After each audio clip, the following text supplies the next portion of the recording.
Paige, is it sinking in yet that this is your last game at Gamble? No. Does it feel surreal? It does feel surreal in a sense, but we're talking about it. We didn't really approach it as last game at Gamble. We approached it as second round of the NCAA tournament. We're trying to advance, get to the Sweet 16. So I'm sure we'll have more time to reflect on it at a later date, but right now we're just so focused on the task at hand and staying present in this moment. Yeah. I know we've all been talking about how great it is to have you both back in the NCAA tournament playing together.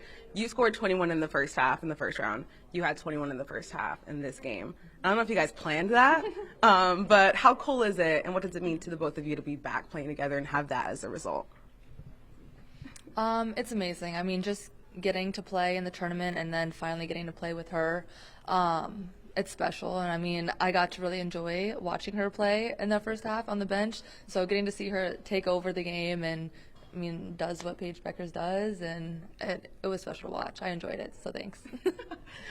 Paige, you're the first player in college basketball, WNBA, NBA history to shoot 50, 40, 90.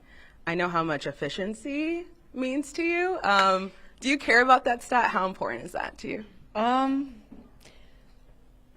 I've thought about it recently, and you don't want to get caught up in that because then you're playing 2 games of trying to get that accomplishment, which is an individual stat that at the end of the day I don't really care about. Like, at the end of the day, like, I'd much rather win than be a 50, 40, 90 player. So if that happens organically, cool beans. But we're just trying to win, and whatever that looks like, whatever that takes on any given night, we want to do it as a team and just play that way and not play trying to accomplish 2 things at once, just one. Last one for you, Azzi. UConn's advancing to their 31st consecutive Sweet 16. Obviously, you guys haven't been here for 31 years, but what does that number mean to you? I said I can't even really comprehend that. Like, that's 9 years more than I've been alive, and that's insane. It just kind of goes to show what CD and coach and the rest of the staff have built here and how special that is, and to be able to sustain that speechless. I don't even know. That's insane. You guys excited for Spokane? Yes, of course. Another road trip with the girls. Let's get it. Thank you both. Thank you. Coach, Paige Bueckers' last game at Gamble, and she does that. It seemed like the hoop was like 10 times the size when she was shooting into it. How special of a player is she, and how nice was it to see her go out the way that she did here? Yeah, every single player that goes to college hopes and dreams that, you know, their last game and they're on their home court is one of the best games of their career, and it means a lot. The big moment and everything you've prepared for. So I think Paige was rewarded for all the work she's put in since she's been here, how much she loves the game, and sometimes kids hope they get rewarded. Sometimes kids work really, really hard and they don't get rewarded. And I think in this case, you know, I've not met anybody who works harder, loves the game more, spends more time in the gym. So her time in front of Connecticut fans ended exactly the way it's supposed to end, and I'm really happy for her with that. Yeah.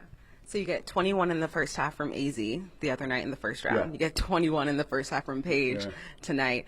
We've been talking a lot about how cool it is to have them both back playing in the NCAA tournament together, but what does it mean to you to see that result from the both of them on back-to-back nights? Yeah, you know, when you think about what they're capable of doing individually, as you just said, and then you put the 2 of them together and you say, wow, you know, we can double that up and it'd be twice as good as anything that it could ever be.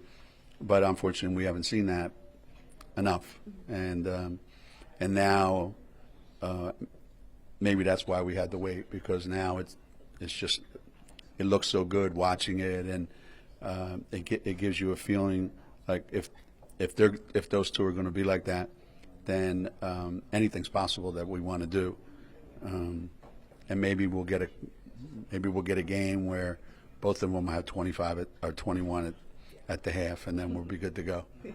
I have to ask you quickly about KK Arnold. I know that people have been asking, who do you think the X factor is going to be in the tournament for the Huskies? And I think KK proved how important she is and impactful she is defensively tonight. Yeah, for sure, for sure. I thought the game was being played exactly the way South